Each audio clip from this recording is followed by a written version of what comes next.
Marx's theory of class struggle for class or class conflict. For Marx, the most important method of classifying people into social groups was with reference to the production process, rather than religion, language, nationality, or similar identities. So Marx believed that if the classification of people in social groups is to be done, it should be on the basis of production process and not on the basis of religion, language, nationality, and so on. He argued that people who occupy the same position in the social production process will eventually form a class. And he said the people in same position in a production process will form a class. As the mode of production, that is the production technology and the social relations of production changes, conflicts develop between different classes which results in struggles. And he believed that as there are changes in the production process, production technology, and other social relations of production changes, conflict will develop between different classes which results in struggles. The capitalist mode of production creates the working class, which is a new urban propertyless group created by the destruction of the feudal agricultural system. So, capitalism is a change in the feudal agricultural system. And it creates the working class, which is said to be a propertyless class or group created by the destruction of feudal agriculture system. Serfs and small peasants were thrown off their lands and deprived of their earlier sources of livelihood. The serfs and the small peasants, their lands were taken away from them and they were categorized as the deprived groups. This shared location within the production process makes workers into a class. Marx was the leader of class struggle. So he professed class struggle. He believed that class struggle was the major driving force of change in society. That class struggle will result into changes in the society was his firm belief. Marx and Engels presented their views in a clear and concise manner. Its opening lines declare the history of all hitherto existing societies is the history of class struggle. The working class lost all the means of production that it owned or had access to in the past.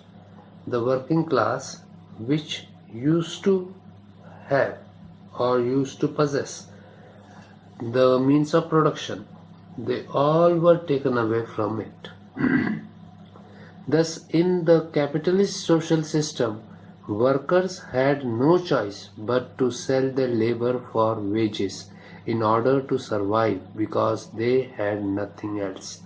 And those persons, the working class, or those persons who were once upon a time holding properties, possessing properties, became propertyless, and the only means of survival left with them was selling of their labor in terms of wages.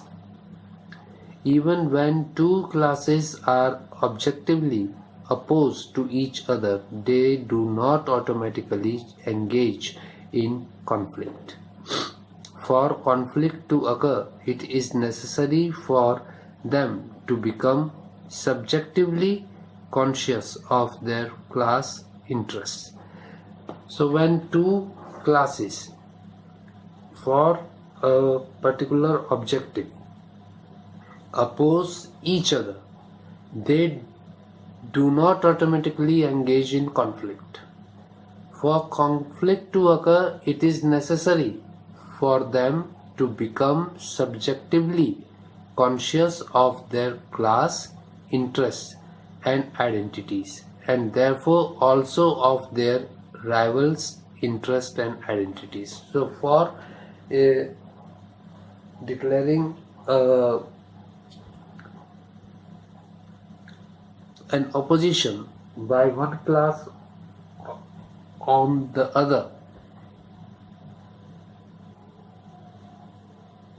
it is not a conflict, and for a conflict it is very necessary that the class that is putting its own interest and identities, and therefore also of its rivals' interest and identities together, then only the conflict can arise. Class consciousness is developed through political mobilization, where class conflicts occur. Where class conflicts occur, class consciousness, because of political mobilization, automatically develops. Such conflicts can lead to the overthrow of a dominant or ruling class or coalition of classes by the previously dominated or subordinated classes. This is called a revolution. So, the conflict can lead to the overthrow of a dominant or ruling class or coalition of classes by the previously dominated or subordinated classes, called as revolution. In Marx theory, economic process created contradiction which in turn generated class conflict. Economic processes did not automatically lead to revolution.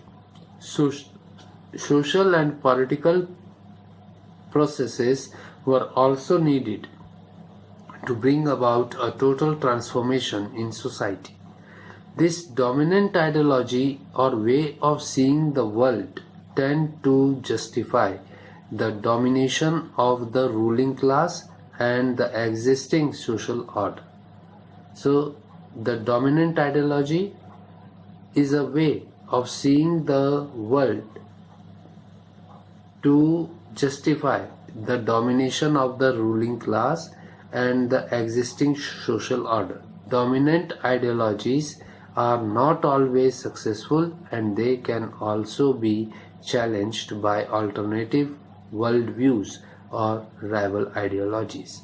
According to Marx, economic processes generally tend to generate class conflicts, though it also depends on political and social conditions.